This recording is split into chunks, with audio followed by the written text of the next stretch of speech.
Toxic fandom. How Hollywood is battling fans who are just out for blood. Who in the world is out for blood? Who are they talking about here? That's a little bit of a stretch.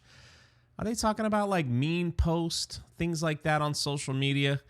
Who are these toxic fandoms? Am I part of that toxic fandom? People have been saying that in my comment section. I don't know, man. I just kind of laugh at stuff. I laugh at how terrible the quality of our entertainment has been. And people are showing that and expressing that with their own different passions. But I guess it's the toxic fandom that's destroying Hollywood. Well, this looks like another analysis article that we're going to go through. So get your popcorn, buckle up. And before we get into it, could you do me a huge favor and please hit that subscribe button? It's a free thing that you could do that helps out the channel. Also, have you ever thought about becoming a member over here? We do member live streams. I got member giveaways. We give away autograph stuff from your favorite people in this world. Maybe your favorite. I don't know. We have a good time over here. So think about that if you like. If you like. It all helps support the channel. I appreciate it. Now let's get into this Variety article written by my man Adam B. On August 28th, Amandla from The Acolyte, the star of The Acolyte, posted an 8.5-minute video on her Instagram story about Lucasfilm's abrupt decision not to pick up the show for a second season. She says, "It's not a huge shock for me. Since the series was announced back in 2020, we started to experience a rampage of, I would say, hyper conservative bigotry and vitriol, prejudice, hatred, and hateful language towards us." Wait, so that's why you think the show got canceled? Because you guys didn't want to deal with social media posts? That's why you think the show was canceled? The show was canceled because nobody watched it, and it cost $250+ million to make. The show wasn't good. It just wasn't good. You could have easily came out and said, thank the fans. Hey, look, we did our best. I appreciate those that liked it. I'm sad that we're not getting a season 2. But we did the best that we thought we could. End of story. No, man, you've got to they always got to pass the blame. And they got to use those words, prejudice, hatred, hateful language. This is the problem with fandom. Listen, if you're on the internet, I'm sorry to tell you, if you have a big audience or small, some knucklehead's going to show up and say hurtful things. It's just how it is. It comes with the territory. I posted on my Twitter last month of some guy that was all in my DMs that wanted to, let's say, end my life when I visit Texas this month. I posted. I took all the precautions. Everybody, don't be like, hey Jay, you better. But I mean, it happens. Happens to all of us. You can't blame that on why the show is canceled and nobody watched it. Spent too much money. Now look at this word salad in this next paragraph. In other words, The Acolyte was the latest high-profile target of toxic fandom. The catch-all term for when fan criticism curdles from good faith dissatisfaction into a relentless negative, often bigoted online campaign against either the project or its stars or creative leaders. In a franchise economy increasingly dependent upon established audience devotion to drive the bottom line, the threat of toxic fandoms poisons the enthusiasm has become a seamlessly intractable headache for almost every studio. And it's only getting worse. Yeah, I did that in one take. I think I said everything correctly. Listen, The Acolyte marketing was horrendous. You had people saying, is it the gayest Star Wars ever? Some of the parents, they don't want their kids to watch that stuff. You had people laughing at, how they just did whatever they wanted, how they had no care. People were saying, The Acolyte is finally safe for black nerds. People are like, what the heck does that even mean? Why would you even say that? Tell us about the show. But no, it was all this other stuff. It's the most diverse cast. It's led by a woman. That's why you need to watch it. You turn people off with that type of marketing. I'm sorry to say. It might be good for some. Some people might be like, yeah, I've been waiting for this. But for the majority, for normies, whatever you want to call them, you turn people off and they're like, man, I ain't watching that. I'm not watching that. I don't want anything to do with that. And most people did. They turned off and they didn't watch it. It comes with the territory, but it's gotten incredibly loud in the last couple years. This is a veteran marketing executive at a major studio. Which one? You could just be making stuff up at this point. People are just out for blood regardless. Who is out for blood? Listen to me. Listen to me. We have had IPs and franchises that have built up a fan base for over 40 years, where for the majority of that time, the growth of that IP has been respected and treated the way it should be treated. And just recently, what we've seen from Hollywood is people taking those IPs and not respecting it and actually laughing at it and hiring directors and writers saying, yeah, I don't care. I'll destroy your mythologies. I don't care about that. We'll change the characters all around. We'll do whatever we want. We'll rewrite them. We'll rewrite them the way we want them to be. Times have changed. You better get with the times. I'm sorry. And you wonder why people are upset? This is why. I don't know if anyone's out for blood. For me, I just find it funny. It's like you've taken something beautiful that should be printing money, such as Star Wars, Indiana Jones, anything at Lucasfilm, and you've just completely changed it. And then you have no one to blame but yourself. But of course, you don't blame yourself. You blame the toxic fandoms who are out for blood. Like what? Bad criticism? That's out for blood? Are you serious? They think, talking about everyone listening to this video, including me, they think the purity of the first version will never be replaced. Or you've done something to upset the canon of the beloved franchise. And they're going to take you down for doing so. Take you down? Would you like to step outside, sir? You've insulted my intelligence. What are they talking about?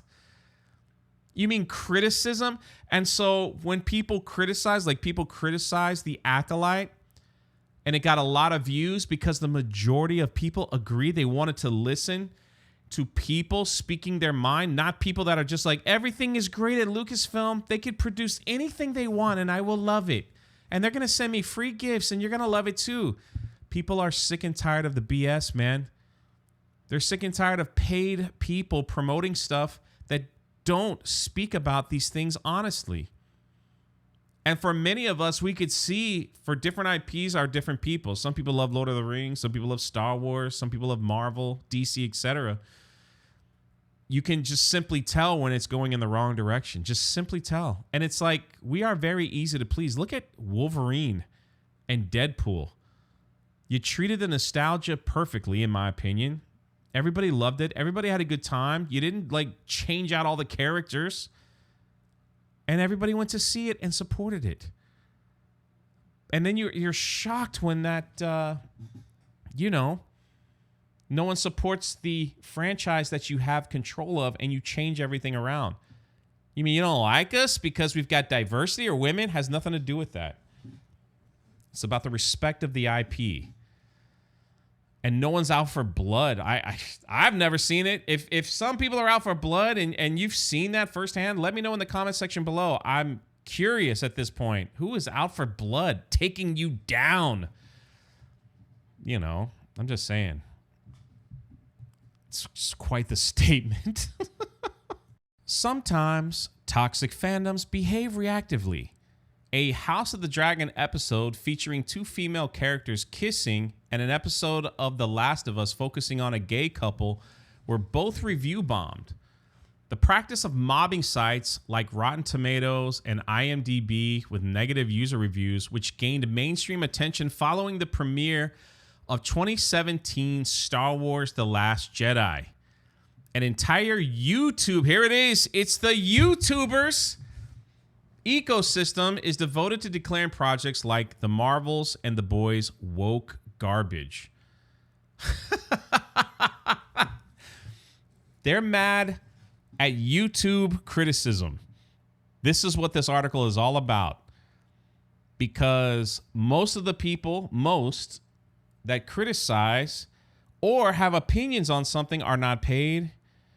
They're not, working in the business or anything. And so the professionals, the people that write these articles, the people that feel like they have access and that they should be the one that people listen to, people stop listening to them because it has been proven over and over again that their reviews are tainted.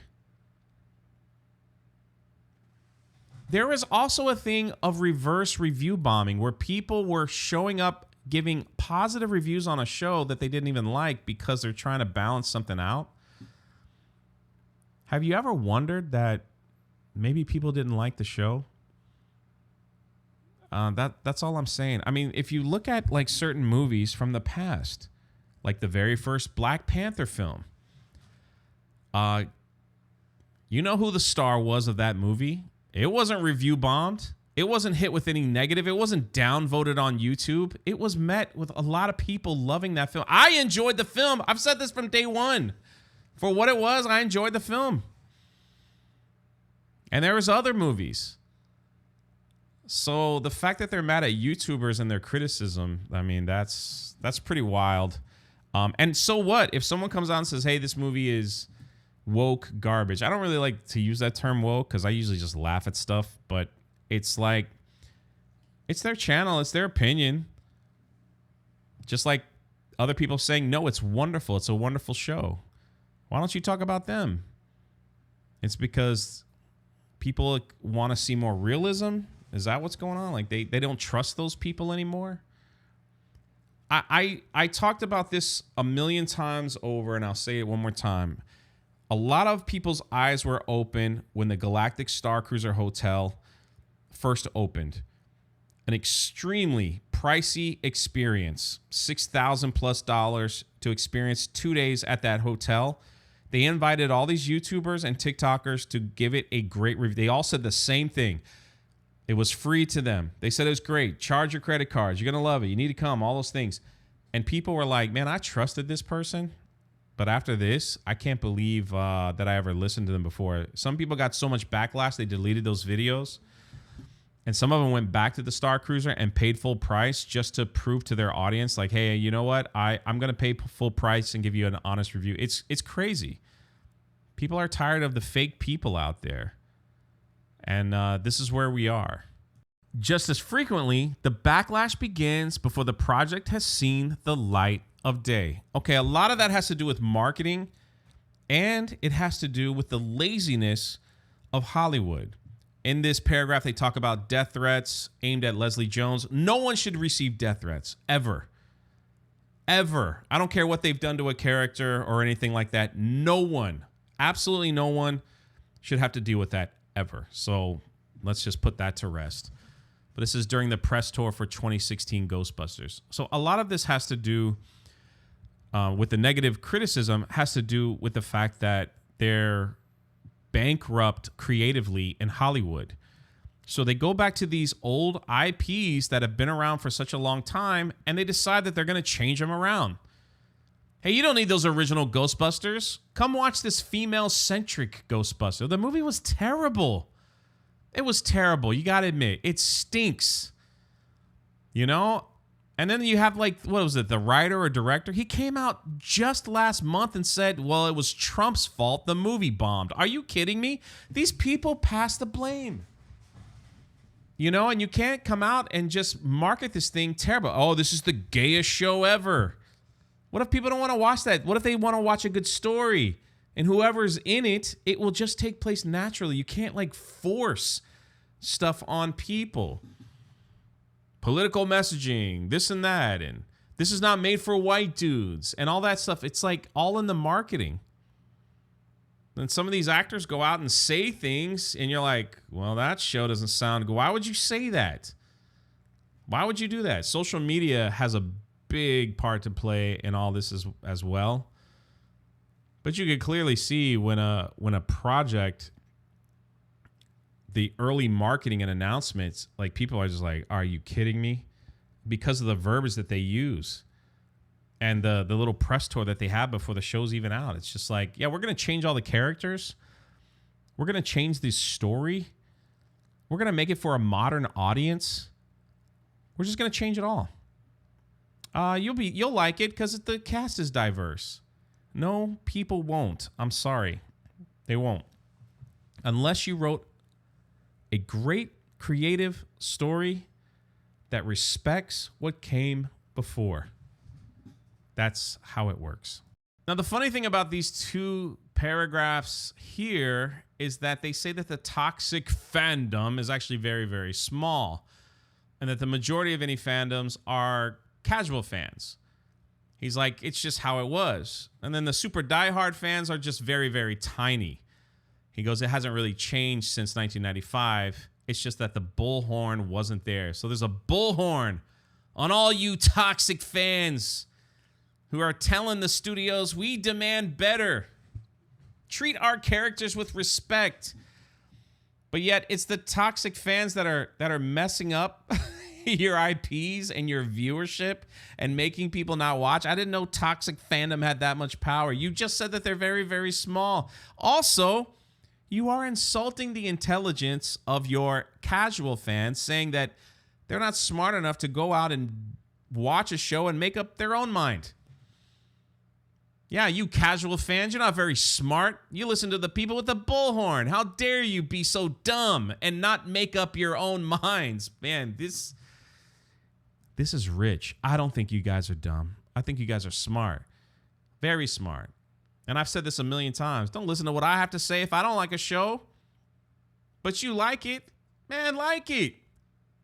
Who cares what I think? I'm just giving my opinion, my thoughts, and I'm laughing at it all. Listen, I said this in the last video. I like Avatar, okay? I just do. Please keep your comments to a minimum. I've read them all in the last video.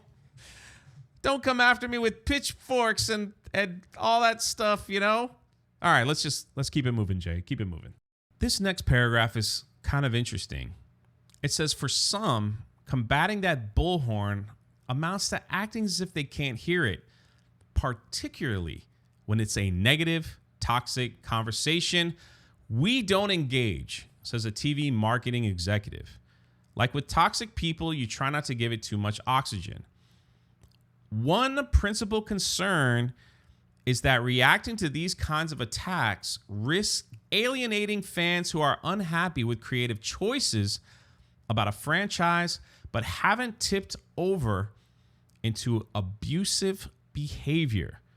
So a studio may attempt to amplify friendlier voices instead.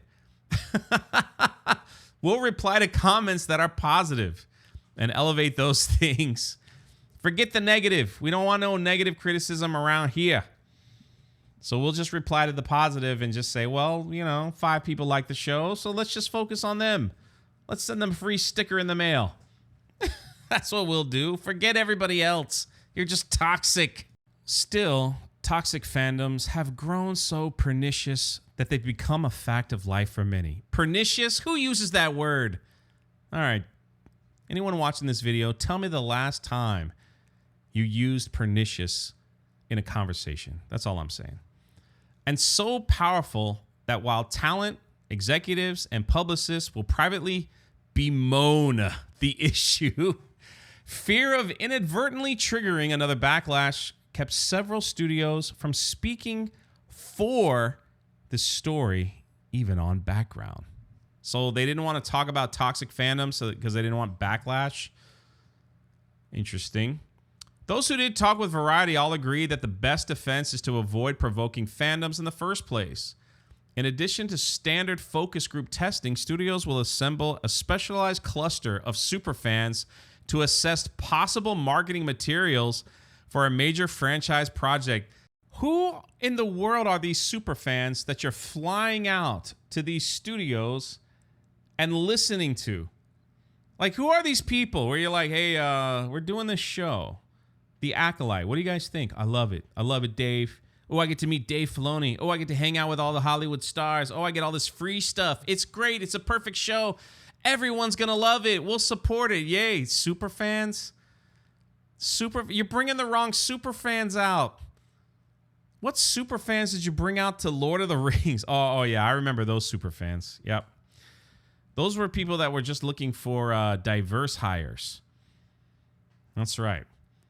Super fans for marketing materials.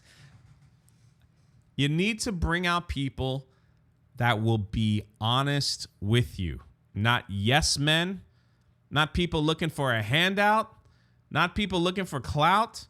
You need to find these people. They're out there. They are out there.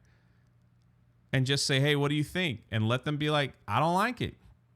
This is terrible. You've destroyed this character. That's not going to go over well. This is good over here. Stay with that. It's super fans. That's hilarious.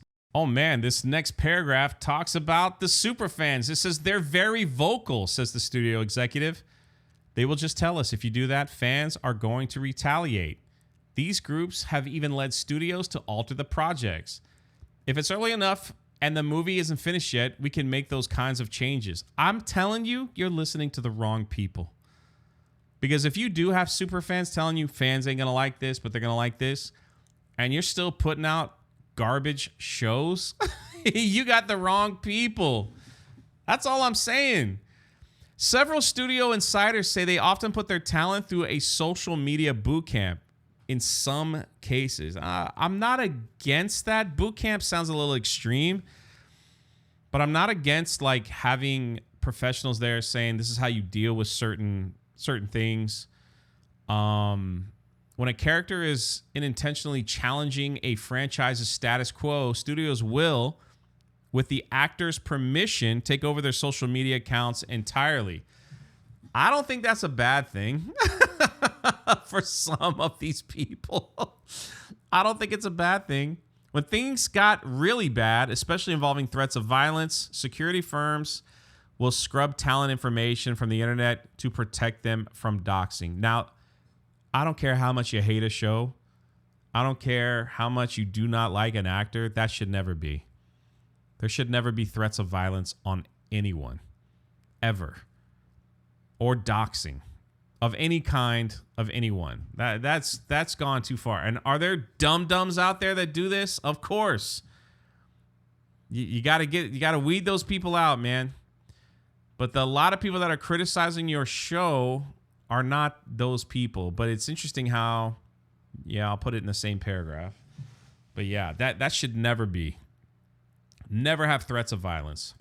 There is one other way to handle toxic fans on the internet. Stay off of it. I'm not online, so I'm protected, says Marvel star Elizabeth Olsen from WandaVision.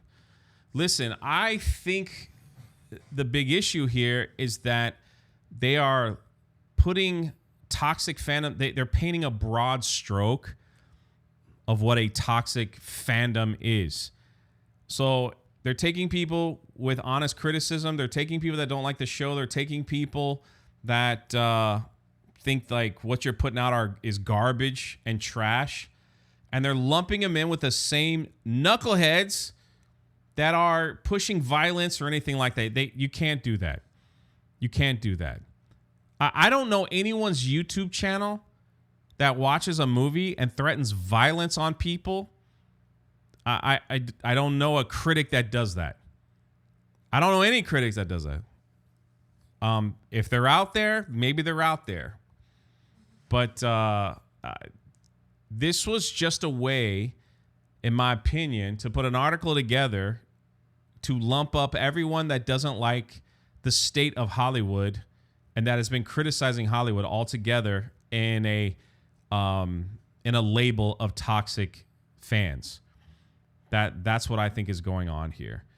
They know that Hollywood's having a big problem. No one's going to the movies except on rare occasions. No one's getting streaming service. No one's watching these shows that they're putting out because they're not good.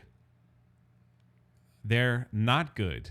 And then when these toxic fans are telling people, hey, this show is good, I like this, and this show is good, I like that, they're not reporting on that, are they? They only report on as far as variety articles go. They don't report on when these toxic fans say that certain things are good and they like this, they like that. They just want to lump everyone together. Basically, this sounds like a lot of damage control and saying, hey, listen, don't listen to these people online. They're toxic and they're just doing it on purpose. You're going to love our stuff. You're going to love our shows. And if you don't like it, you're in the same camp as people that are putting violence and threats on these actors and executives. Yeah, that's not how it works. That's not how it works. But maybe I'm wrong. Maybe I'm wrong. Let me know your thoughts in the comment section below. If you made it to the end, I salute you. This is the second, almost 30-minute video I put together. A lot of people made it to the end of that other one, and I salute you. I see you. I can't thank you enough. Anyway, this is Jay from your Toxic Fandom Network. We will catch you next time.